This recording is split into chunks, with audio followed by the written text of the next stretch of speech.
আজকে তৈরি করব একটু ঝাল একটু মিষ্টি সবার খুবই পছন্দের কোরিয়ান নাগা উইংস। আসসালামু আলাইকুম everyone, welcome to Rubaiya's we kitchen. চিকেনের যে কোনো পিস দিয়ে কিন্তু এই রেসিপিটা করা যাবে, তবে আমার কাছে উইংসটাই বেশি ভালো লাগে। একদমই চট জলদি কম উপকরণে কম সময় তৈরি করে নেওয়ার চেষ্টা করেছি, আশা করছি আপনাদের কাছে ভালো লাগবে। আমি এখানে 500 গ্রাম চিকেন উইংস নিয়ে নিয়েছি। এবার এখানে দিয়ে দিব 1 চা চামচ সয়া সস, কালো গোলমরিচের গুঁড়ো দিয়ে দিচ্ছি 1/4 টিস্পুন, এরপরে দিয়ে দিব লাল মরিচের গুঁড়া 1/2 চা চামচ, লবণ দিয়ে দিচ্ছি 1/4 টিস্পুন। সয়া সসে কিন্তু লবণটা থাকে, তাহলে একটু বুঝে দিতে হবে লবণটার পরিমাণ। আদা রসুন বাটা দিয়ে দিব এখানে 1 টেবিল চামচ, আর কিছুই দিব না, একদমই কম মশলা লাগবে। এই চিকেন উইংস গুলোর সঙ্গে মশলাগুলোকে একদম ভালোভাবে মেখে নিচ্ছি। মশলাগুলোকে একদম ভালোভাবে হাত দিয়ে মেখে নিয়েছি। আপনারা চাইলে কিন্তু এই মশলা মাখানো চিকেন উইংস গুলোকে 10 মিনিটের মতো রেস্টে রেখে দিতে পারেন। এবার কোটিং এর জন্য আমি কিছু শুকনো উপকরণ একসঙ্গে মিশিয়ে নিব। প্রথমেই নিয়ে নিচ্ছি 1 কাপ ময়দা, এরপরে দিয়ে দিব 1/4 কাপ কর্নফ্লাওয়ার। আপনারা চাইলে এখানে আদা রসুনের শুকনো গুঁড়াটা দিয়ে দিতে পারেন, হাতের কাছে না থাকলে না দিলে কোনো সমস্যা নেই। কালো গোলমরিচের গুঁড়ো দিয়ে দিব 1/4 টিস্পুন, লাল মরিচের গুঁড়ো দিয়ে দিচ্ছি 1/2 চা চামচ, 1/4 টিস্পুন দিয়ে দিব লবণ। এবার সব শুকনো উপকরণগুলোকে আমি একসঙ্গে খুব ভালোভাবে মিশিয়ে নিচ্ছি। মশলার সঙ্গে ময়দাগুলোকে খুব ভালোভাবে মিশিয়ে নিতে হবে, তাই একটু সময় লাগিয়ে মশলা আর ময়দাগুলোকে মিক্স করে নিতে হবে। সবগুলো শুকনো উপকরণগুলোকে ভালোভাবে মিশিয়ে নেওয়ার পর এবার আমি চিকেন উইংস গুলোকে এখানে নিয়ে নিচ্ছি। এই ময়দার মিশ্রণগুলোর সঙ্গে আমি খুব ভালোভাবে কোট করে নিব।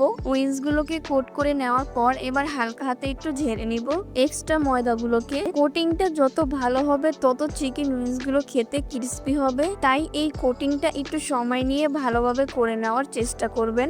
সবগুলো চিকেন উইংস গুলোকে আমি এভাবে করে নিয়েছি। এবার আমি ফ্রাই করতে চলে যাব।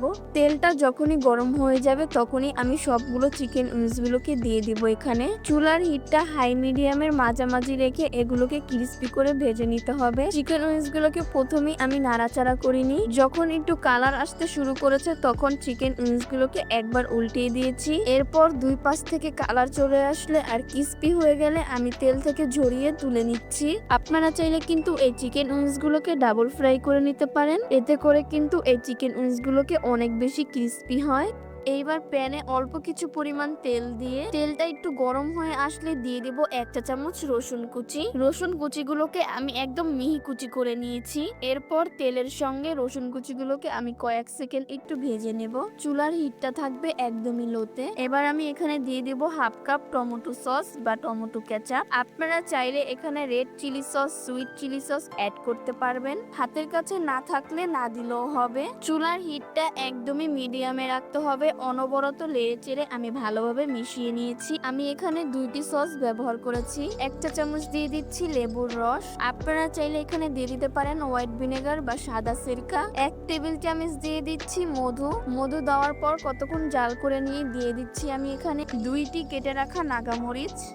নাগামরিচগুলো দেওয়ার পর এবার আমি ভালোভাবে নেড়ে চেড়ে নিব। সবগুলো ভালোভাবে মিশিয়ে নেওয়ার পর এবার আমি ফ্রাই করা চিকেন উইংস গুলোকে এখানে দিয়ে দিব। এবার শুধু সসগুলোর সাথে চিকেন উইংস গুলোকে ভালোভাবে মিশিয়ে নিতে হবে। আপনারা চাইলে কিন্তু এখনই চুলাটা অফ করে দিতে পারেন, অথবা চুলার হিটটাকে একদম লোতে করে রাখতে পারেন। একটু সময় নিয়ে খুব ভালোভাবে মিশিয়ে নিতে হবে, যেন সমস্ত সসগুলো চিকেন উইংস এর সঙ্গে খুব ভালোভাবে কোট হয়ে যায়। বাস হয়ে গেল আমাদের কোরিয়ান নাগা উইংস। এবার আমি এগুলোকে চুলা থেকে নামিয়ে পরিবেশন করে নিচ্ছি। আমার মনে হয় আপনারা দেখেই বুঝে গেছেন এই কোরিয়ান নাগা উইংসটা খেতে কতটা মজা হয়েছে। যাদের খাবারে কোনো স্বাদ না লাগে তাহলে একবার হলো এই নাগা উইংসটা টেস্ট করে দেখবেন। আসলেই কিন্তু এই কোরিয়ান নাগা উইংসটা খেতে অনেক বেশি মজা হয়েছে।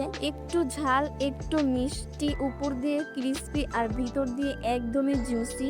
বানাতে সময় লাগবে কম আর অনেক বেশি সহজ। তাহলে আর দেরি কেন, এখনই বাসায় একবার ট্রাই করে ফেলুন। তাহলে আজকে এই পর্যন্তই। সবাই অনেক বেশি ভালো থাকবেন, সুস্থ থাকবেন। আল্লাহ হাফেজ।